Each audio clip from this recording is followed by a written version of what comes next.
Hello, Space Unicorns! Welcome to the Uncanny Magazine Podcast, episode 69A. I am Michael Damian Thomas, the editor-in-chief and publisher of Uncanny Magazine. Well, Space Unicorns, it is springtime. Well, nearly springtime. It is March. We are marching forward, so there will be things like time changes and daffodils and all the things that happen in a spring.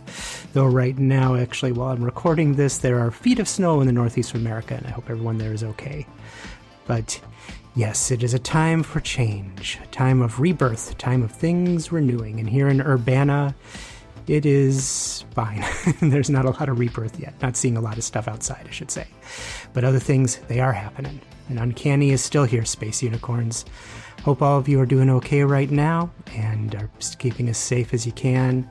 No, it's a lot right now, so just remember we're all here together, Space Unicorns. Build your communities, take care of one another, be kind, and keep that joy like Caitlin did. And now, the news. First of all, Space Unicorns, the Uncanny Magazine 2025 Favorite Fiction Reader Poll has its results. So now it is time to announce the top stories. It is, drumroll, a three-way tie. So first place goes to the novelette, When He Calls Your Name, by Catherine M. Valenti. The short story, Barbershops of the Floating City, by Angela Liu. And the short story, Six People to Revise You, by J.R. Dawson. So congratulations to Catherine M. Valenti, Angela Liu, and J.R. Dawson. As these certificates will soon be on the way. And the rest of the top four are, number 2, the short story, 10 Visions of the Future, or Self-Care for the End of Days, by Samantha Mills. Number 3, the short story, With Her Serpent Locks, by Mary Robinette Kowal. And number 4 is another three-way tie. So the novelette, The Malay Illusion, by Sarah Pinsker. The short story, Unfinished Architectures of the Human Fae War, by Carolyn M. Yoakum. And the short story, The Teleporting Disaster Fairy, by Rati Malhotra. Congratulations to everyone. More great news, Space Unicorns. 4 Uncanny Magazine stories are on the 2025 Locust Recommended Reading List and Locust Award poll. So congratulations to all the authors. For Best Novelette, the 4 Uncanny stories are, for Best Novelette, The Shadow on the Nest, by Elia Dawn Johnson. Kaiju Agonistes, by Scott Lynch. The Malay Illusion, by Sarah Pinsker. And When He Calls Your Name, by Catherine M. Valenti. Also, congratulations to Uncanny Magazine Managing Editor Monty Lin. Monty's short story, His Love's Ashes on His Tongue, is also on the 2025 Locust Recommended Reading List. All this means you can vote for these stories in the 2025 Locust Poll and Survey, which determines the Locust Awards. Voting is free to all.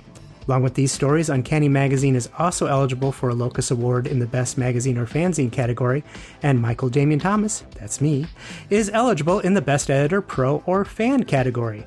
Vote for the things you liked, and you can even write in things that didn't make the 2025 Locust Recommended Reading List. Your vote always counts, Space Unicorns!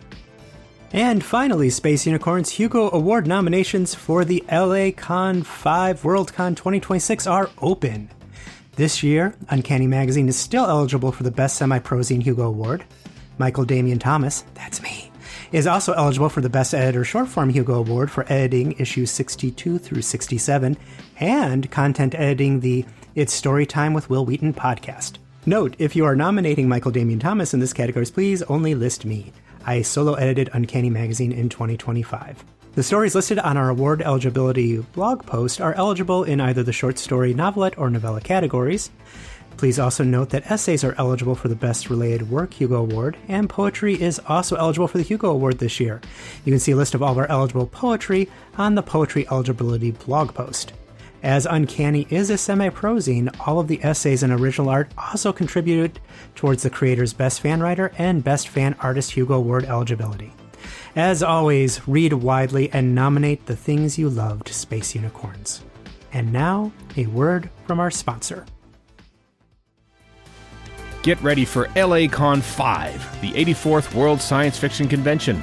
Join fans, writers, and creators from around the galaxy for 5 days of panels, cosplay, and unforgettable fandom at the Anaheim Convention Center, August 27th to 31st, 2026. See you in the future.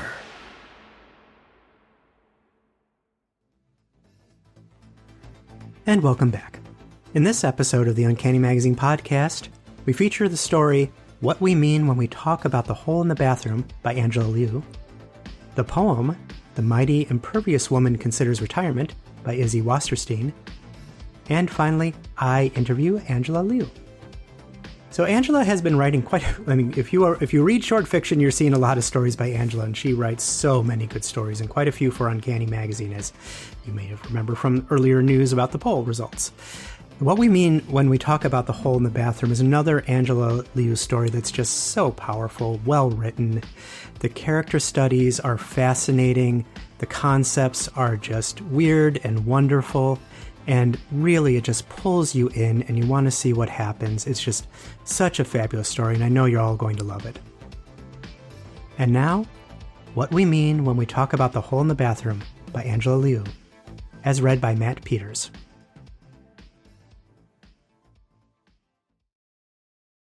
After dinner, the woman and her husband argue about the hole in their bathroom.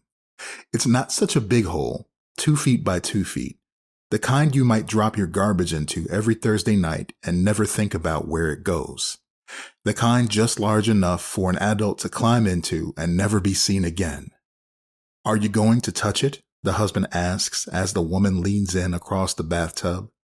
They can hear the neighbor's television on the other side of the wall, the canned studio laughter, but the hole sits flat on that same wall, a perfect circular black painting. Except for the damp wind blowing out of it that smells of wet soil and river water. This is the kind of thing where if I touch it, I'll be the first one to die, right? The woman squints, hands sweating in her oversized rubber cleaning gloves. I can call a carpenter in the morning, the man offers, taking a sip of the lukewarm beer he brought in from the kitchen. What do you expect them to do? Launch a wrench into the hole and see if it makes a good sound? The woman asks, incredulous at her husband's nonchalance. The woman does not believe in monsters and portals, but she believes in the power of bad luck.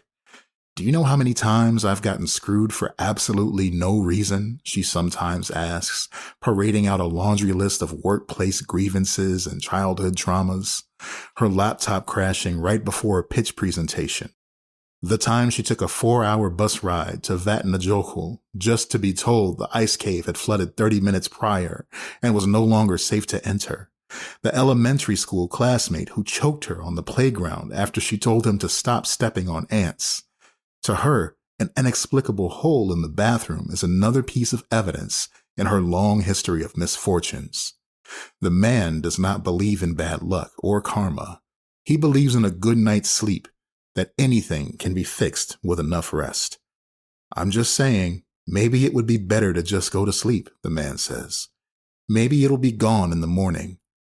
That wouldn't change that it had been there, that it might come back, the woman frowns. What do you want me to do then? He asks, his phone buzzing in his back pocket with new messages. 1, 2, 3. He pictures his coworkers as tiny little men infesting his phone, crawling up his body and into his ears as he sleeps. Should I just hop into the hole and check if everything's all right, then come back with a thumbs up like, all right, honey, nothing in there looking to kill us. We're good to sleep now. Would that make you feel better?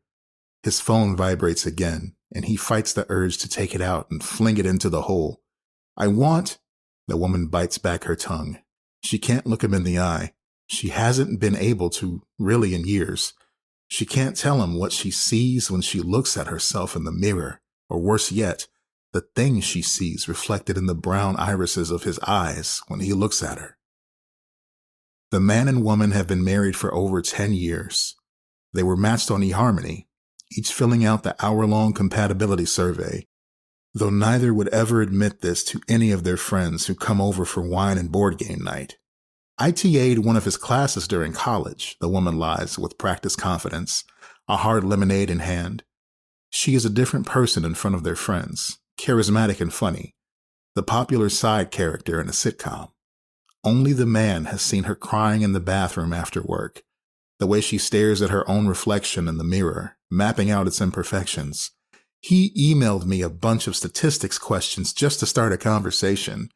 Their friends laugh, elbowing him with an, "Oh my God," and Totally sounds like something he'd do. The man doesn't join in the story. He's not good at lying, which is the source of many of his arguments with the woman. Instead, he goes to the kitchen to get another beer. "Anyone want another one?" he calls out, staring into the cold amber light of the refrigerator. No one answers. The laughter from the other room sounds like the late-night barbecues their neighbor has in the summer. Unseen faces, clinking glasses, the vague smell of burning. The woman has already started talking about something else, but this doesn't bother him. Made-up stories, like imaginary holes in the wall, are best left to settle themselves. The man closes the refrigerator and goes to the bathroom. He is struck first by the sound, a persistent whistling, like a winter draft through a crack in the window. In the cramped bathroom, the sound seems to come from inside him. The man sees it for the first time, a black 2 feet by 2 feet circle on the bathroom wall. One might assume it's just been painted on, if not for the wind blowing out of it, if not for the gentle invitation coming from inside. On the other side of the hole, the man feels like someone else. His other side of the whole house lies on an elevated boardwalk next to a dark river. He sits on a cedar bench and watches the flow of the water, the current too fast to see if there are any fish underneath the foamy rapids. There are no birds and no moon. Time passes and passes. But time is not the same on the other side of the hole. It is a feeling inside the man's body, a ticking in his chest, a hollow between his bones where the wet wind passes through. Outside the house, several yards from the river, there is a path of towering sequoias cloaked in the sharp smell of wet soil and rotting bark. Branches and roots lie in ruin, but the trees never die. Beyond the trees, there is a stone gate. The man has never ventured that far. He is afraid of what he will find there. Before the man and the woman got married, the two of them took a 14-hour plane ride with the man's parents to visit the woman's parents in Japan. A show of mutual respect, the woman had called it. But as the 6 of them sat in a private tatami room in Kaiseki restaurant near Hachioji Station, staring at steaming bowls of pufferfish soup in silence, it felt more like torture training to the man. "Everything's so small," the man's father finally said, half joking, spearing the lone shiitake mushroom floating on top with a chopstick, and held it up like a science teacher showing off a specimen to the class.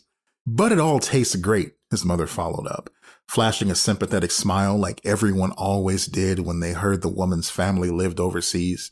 "It must be hard being so far from family," they'd say like it was a terminal illness, but what the woman heard was, "It must be so hard never really belonging here." The woman's father worked as a photographer for a small local import-export company, photographing products for their seasonal catalogs. For a period of 4 years, when the woman was still in elementary school, he'd been completely out of work and spent hours just sitting on a park bench in his business suit a few train stations away. The woman had eaten most of her meals at her grandmother's house then. Sprawled on the old tatami floor, she peeled mandarin oranges and watched dramas about women finding love with hairdressers and gang members with hidden hearts of gold. She wondered if the secret to a good relationship was in finding the perfect balance between honesty and dishonesty. A man who inconveniences his own family with his misery is a failure in more ways than one, she'd overheard her grandmother tell her mother in the hall. She didn't tell them she'd followed her father once during her summer break, boarding the crowded Chuo line with all the other commuters at the station near her house, and getting off 30 minutes later at Kichijoji Station with a flurry of salarymen. How instead of heading into one of the office buildings, he continued on to the green oasis of Inokashira Park, sweat staining the back of his white dress shirt past the swan-headed pleasure boats and trendy cabin-shaped cafes, and settled down on a bench under the half-shade of a sugar maple tree with a canned coffee. How he watched the kids try to catch cicadas in their mesh nets, the way she watched her dramas, like someone longing for something already lost. It was the first and only time she felt like she'd really seen him. Now, under the harsh amber spotlights of the private dining room, Her parents looked like strangers. Choto shashin toritai, the woman's father told her in Japanese, making a button-clicking motion with his index finger, as if he thought she'd forgotten her mother tongue in all the years she'd spent overseas. He wanted to take a photo of the couple and the man's family. Her mother handed a package of silk scarves to the man's parents, a specialty from her hometown, that she presented in layers of ornate wrapping. Neither of her parents spoke English, and the woman had grown tired of translating, so she pretended not to see. The man's father clasped his hands together, mimicking the fake monks that sometimes asked for donations in the park outside his office. Thank you, he said, dropping the furoshiki wrap package into the same plastic shopping bag filled with acrylic bullet train keychains and novelty cat hats they'd bought at a Harajuku souvenir shop.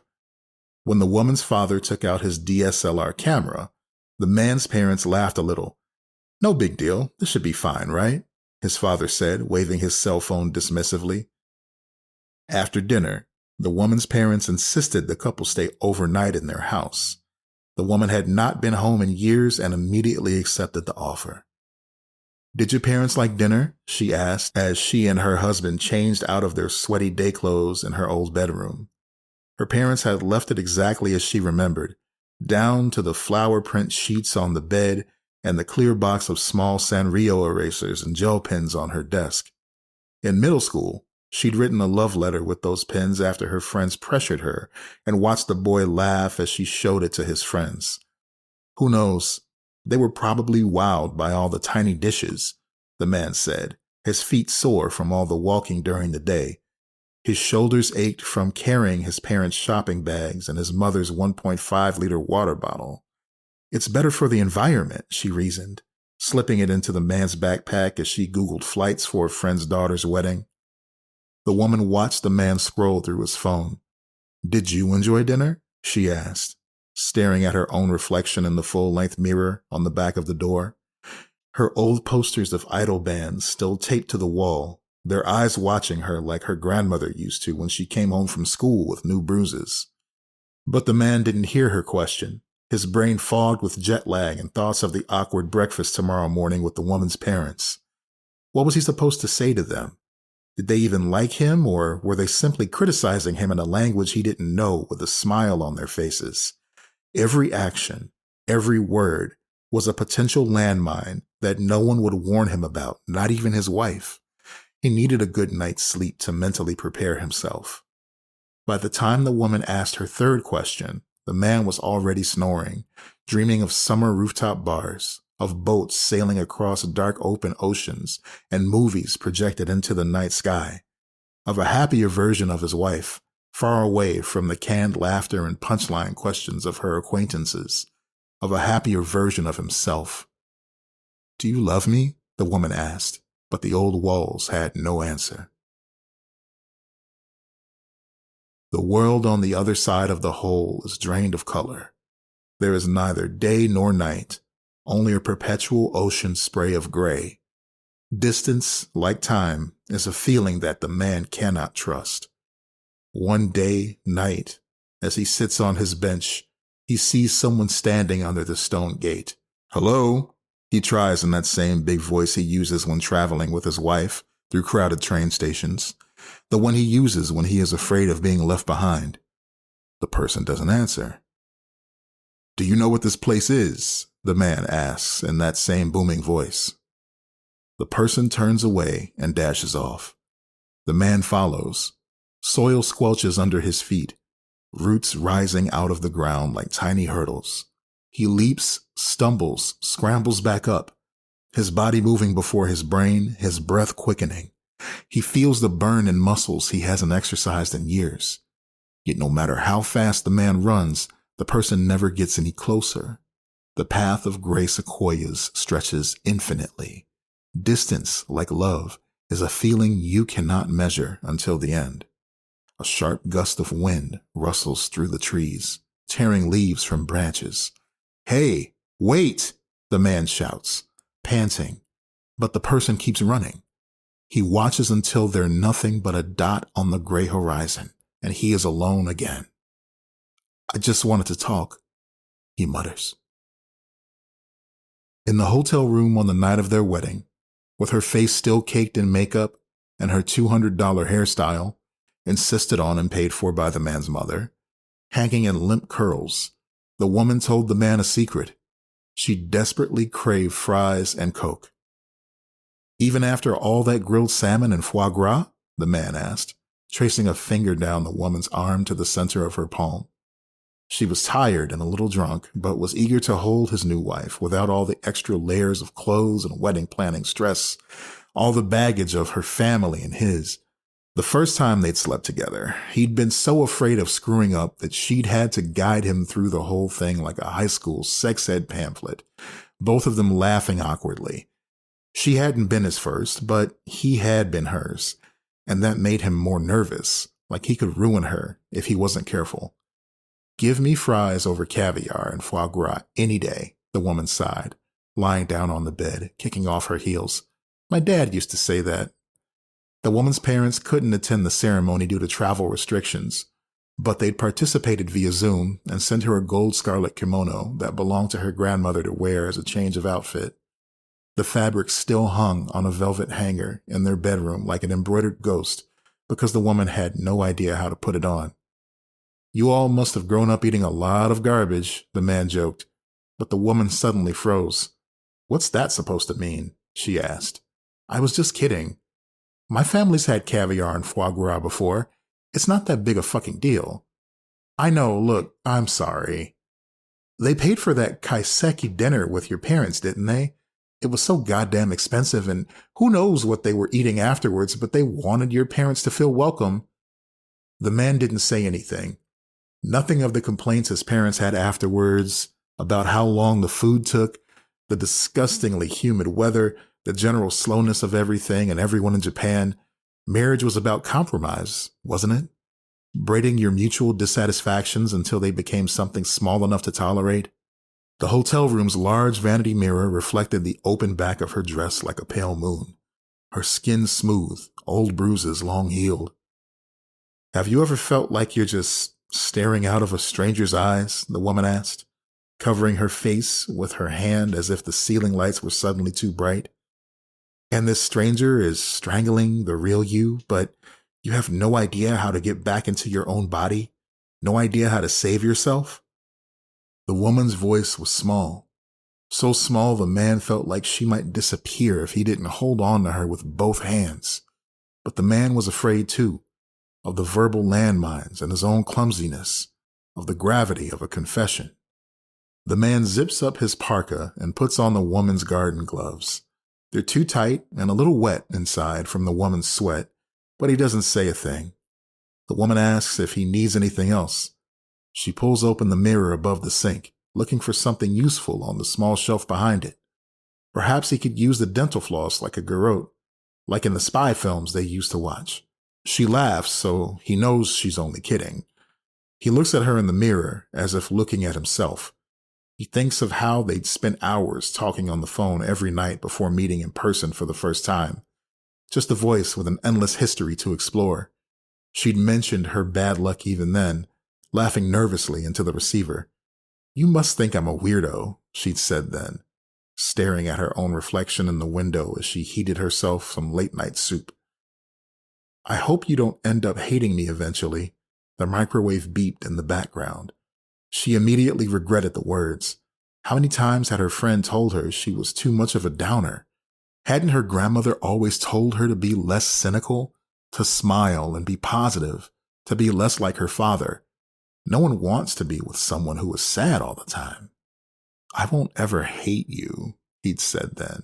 The man was not superstitious, but if there was such a thing as karma, he wanted to think he was lucky to have met her, someone to share his own emptiness with.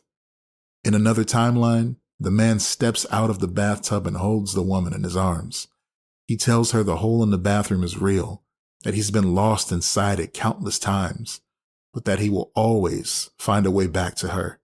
We'll laugh about it then. We'll tell our kids, and they'll call us both weirdos, and we'll grow old together, just us two weirdos in our weird house. I love you. I love you.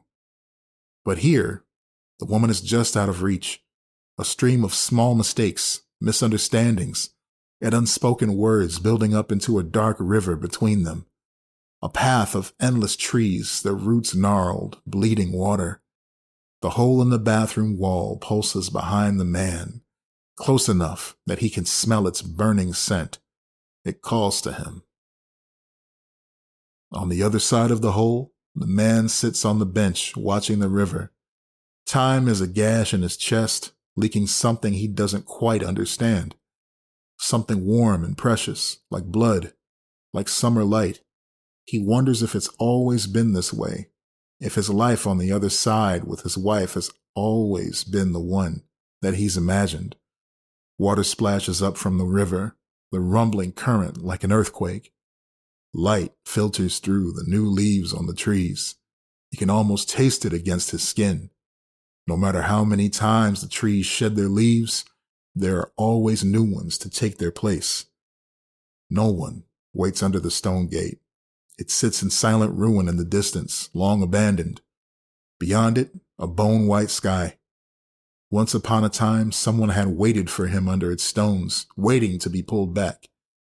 Once upon a time, he promised someone important that he would always find a way home. Who had that been? The man is about to stand when someone presses a hand on his shoulder. You don't need to go back, the person says with a voice that is distantly familiar, like a childhood tape that is warped with time. It belonged to someone he loved once. You can take all the rest you need. Just stay here with me.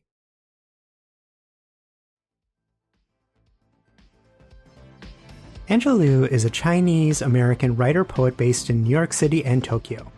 She is a 2-time Nebula Award and 2025 Astounding Award finalist.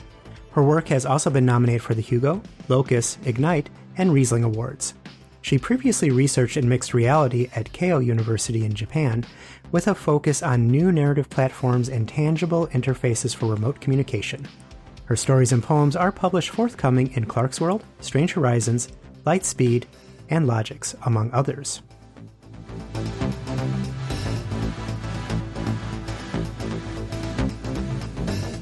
And now our poem, The Mighty Impervious Woman Considers Retirement by Izzy Wasserstein, as read by Erika Ensign. After Gary Jackson. 1. You've seen the video. Everyone has. The nanorockets swarm in golden hour sun, descend like a conspiracy of shrikes towards the fallout shelter, its vault door sundered.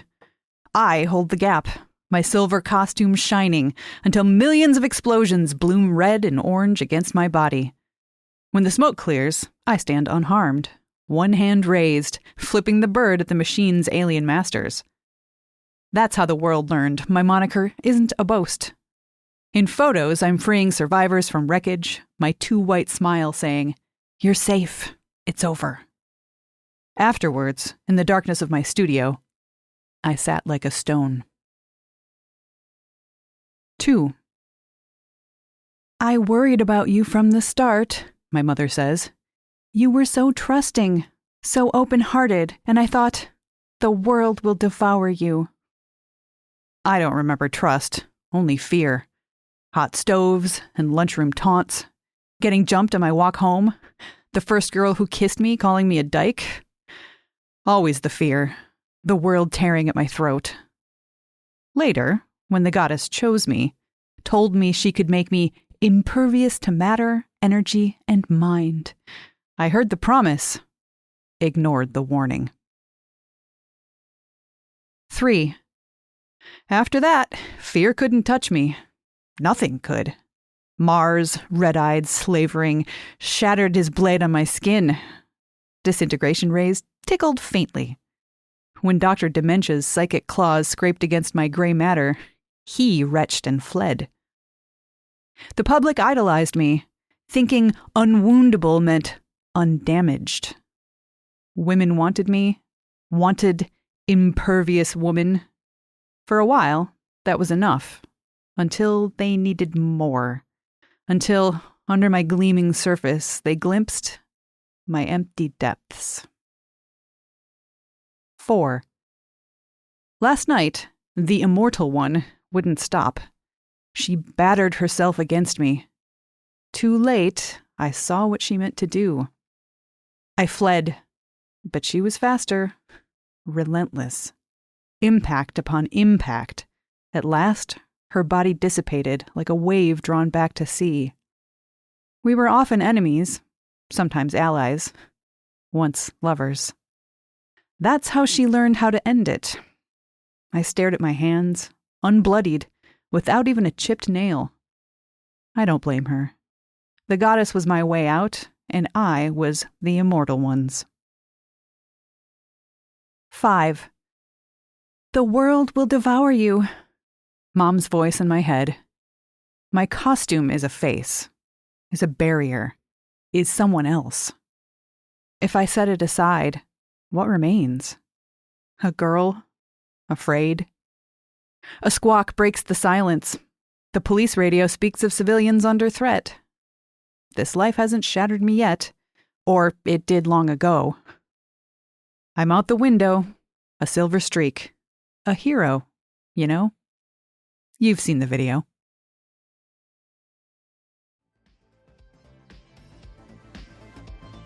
Izzy Wasserstein, queer and trans woman, is the author of 2 poetry collections, the short story collection, All the Hometowns You Can't Stay Away From, the novella, These Fragile Graces, This Fugitive Heart, and the fiction chapbook, This Next Song is Called Punk Rock Valhalla. She teaches writing and literature at a public university. A born and raised Kansan, she currently lives in Southern California, where she shares a home with the writer Nora E. Darrington and their animal companions. She wants to hear about your D&D character.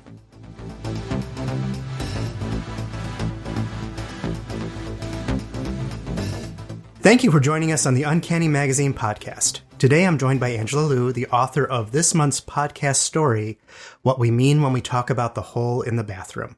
Welcome, Angela. Hi, thank you for having me. This is such a poignant and powerful story with richly developed characters and complex relationships between all of them. What was your starting point or the inspiration for the story? So actually I remember there was a door in my parents' bathroom growing up that always really, really bothered me.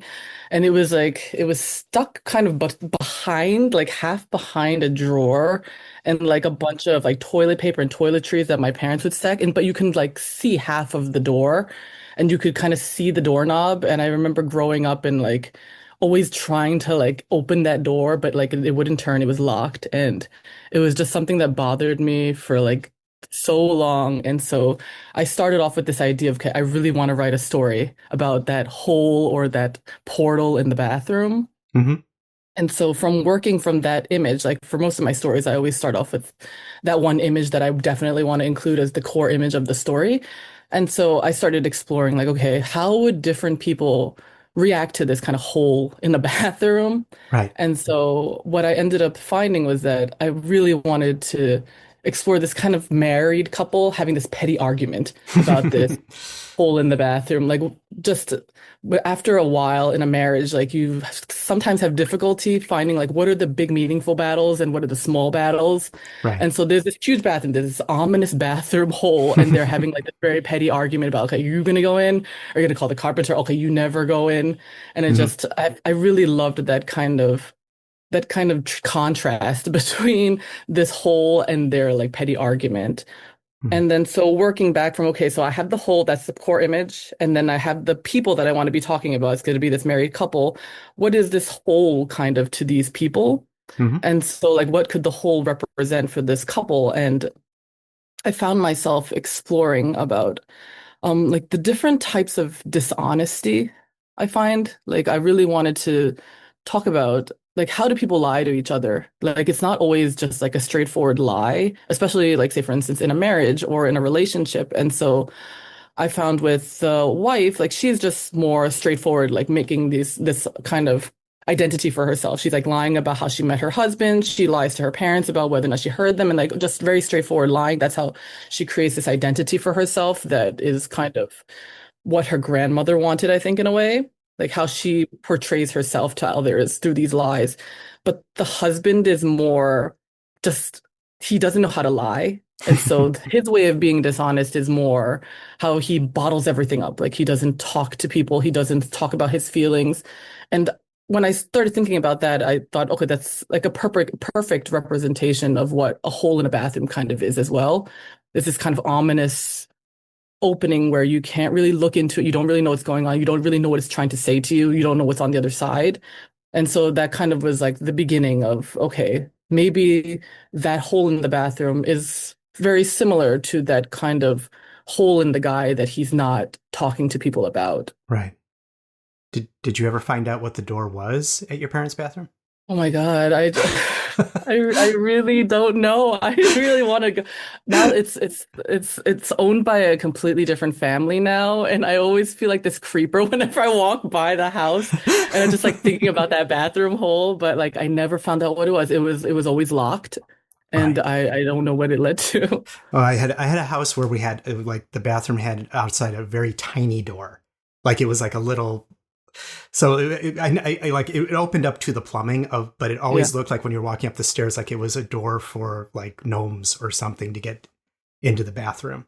Oh, so you don't. Okay, that's Yes, really kind of a little bit creepy. it was a little creepy. So, what was the easiest part of writing this story, and what'd you find the most challenging thing with it? So the easiest part for me to write was really the day-to-day interactions between the characters. So say for instance the house party, the dinner, and those type of I almost consider them like liminal social spaces where like the people are there, but they're not really there. So it's Hmm. just like the man and the woman, they're in this house party, but they're not really like their real personality or their real selves are not really there. And so the woman is kind of playing this identity. It's almost like theater in a way. I loved writing those type of day-to-day interactions, especially from the perspective like an intercultural like marriage or relationship, because like I personally am in an intercultural marriage and my friends are all and just kind of exploring these little compromises people constantly have to make to their identities in order to make a marriage or a relationship work is something I always like writing into my stories. For challenging, there were a couple of things that were really difficult for me to write, but I think the ending was the hardest Hmm. because like from an emotional standpoint, I found the ending really difficult to write because like I really wanted things to work out for them. I think I mentioned this for my barbershop story as well, where Hmm. originally like the girl and the other girl were supposed to end up like betraying each other, but I Right. didn't want that to happen. Like I didn't feel like that was true to their stories. Right. And so similarly, I really wanted things to work out for this couple, but it didn't feel true to what had happened to them. Like this kind of layering of dishonesty, this Hmm. misunderstanding, like it didn't feel realistic for things to suddenly work out for them at the end. One other thing that I found very really challenging, but also kind of fun to do is the story structured kind of back and forth. Like there's this real world and then the bathroom world or bathroom with the hole in the bathroom world. And so I wanted to kind of seed the reality of the real world in the bathroom world. So then how do I put in these clues about, okay, this thing maybe is representative of this thing in the real world and kind Hmm. of like it should be mirroring the real world, but not be the real world. Like kind of that unsettling feeling I really wanted to get across. And going with kind of that creation, the descriptions of the world on the other side of the hole are so vivid and evocative. And your stories often contain these rich worlds with tremendous details that you build in only a few words. How much do you need to know about your worlds before you start writing? I think I have two ways of usually writing a story. So one is always I just like when I get lazy, I try to kind of use the framework of a previous story that I really wanted to explore more. Hmm. So like for barbershops, I use the framework of the world from a previous story, Kwang's Bath, and I really want to explore those class divisions and that kind of setup in that world. But for this particular story, I wanted it to be very exploratory. Like I wanted to kind of similar to how I was really concerned about that door in the bathroom growing up. Like I really wanted to just kind of go in empty-headed and just explore it from the perspective of the character as well. And so I always think of when I write, I always think of it being kind of like a camera lens.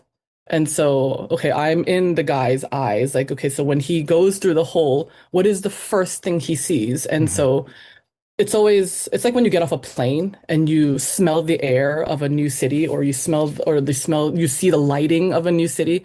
And like, I really wanted to get that across. Like, so when he goes through the hole in the bathroom, what is the first thing he experiences? Like, what are the sensory details? And so when I went in the hole with the main character, I could smell kind of this like river water, kind of like this soil smell, this Hmm. the kind of lighting that you get when it's like a gray sky, like it's very bright but still kind of not very, it's not sunny at all. Do you know what I mean? Like on those cloudy days when it's Yeah. very light but you can't really, and those kind of details I really wanted to just get across. I wanted the reader to feel like they are experiencing this world for the first time as well. And so Hmm. it starts off with that's like five senses that need to get across.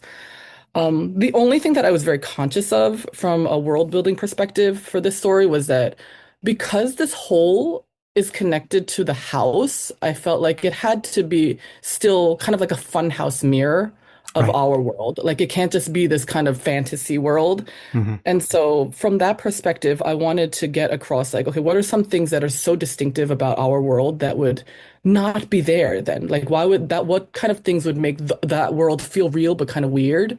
Hmm. And so from my perspective, things like, okay, there shouldn't be a moon because the moon is such a distinct thing about our world at night. So there should be absolutely no moon in this world. There should be no birds. Like in the morning when you wake up, you always hear the bird sounds. There should be no birds in this world. Instead of like a street, I thought it should be a river because it's still like this kind of place of passage, but it's so like the sense of water is just so unsettling compared to just a regular street. So tell us about something you've read, watched, or consumed lately that you'd like to share with our listeners. So I really like video games, and so one game I've been playing recently is Split Fiction. I started playing with my son actually. So that was it. He's 7 years old, so Ah. that's been interesting. He's actually much better than me, unfortunately. But I really liked that game and the concept behind it because I don't know if the just to give like a quick explanation about the Hmm. game is about. It takes the perspective of two writers. And Ooh. so one is a sci-fi writer and one is a fantasy writer. And the entire game is basically them fighting their way through the worlds that they've made through Oh. stories. And so it's kind of interchanges between sci-fi worlds and fantasy worlds. And the gameplay itself is very interesting, but I just felt like the concept was so relevant to now because it's about this so-called creator, the Hmm. guy, the creator, who creates the system where he invites these writers to come in for a publishing deal. And what Hmm. he is actually doing is stealing all their ideas. So he's like Ooh. sucking out all of the writers' ideas. And that's the overarching storyline of the story. And so it just like from a gameplay perspective, it's very interesting, but also from like a storyline perspective, felt very relevant. Book-wise, I recently finished Bunny by Mona Awad, and Oh, it was so strange, like and yeah. like in a wonderful way. Like I love that kind of liminal, weird and creepy story, but just there were so many great lines about the Hmm. loneliness of creation and like the loneliness of the creative process in general that just really hit home for me. Like in all of this like weird world building, there are like these lines that just punch you as a creator that I thought were just really great. Well, it was a pleasure speaking with you. And thank you so much again for being on the podcast. Thank you so much for having me. Thank you once again, Space Unicorns, for listening to another Uncanny Magazine podcast. As always, we couldn't do it without all of your help and support. Whether you're a patron on Patreon, you have a subscription via Waitlist Books, you backed our Kickstarter, or you just go around spreading the good word about Uncanny Magazine and its podcast to everyone you know. But as always, I couldn't do it without the greatest staff in the universe. That includes managing editor Monty Lin, poetry editor Betsy Oki, podcast producers Erika Ensign and Stephen Shapansky, podcast reader Matt Peters, interviewer Carolyn M. Yoakum, assistant editor Tanya Chen, all of our amazing submissions editors, and, well, once again, all of you at home who make all of this possible. So shine on, Space Unicorns, until next time. Nay!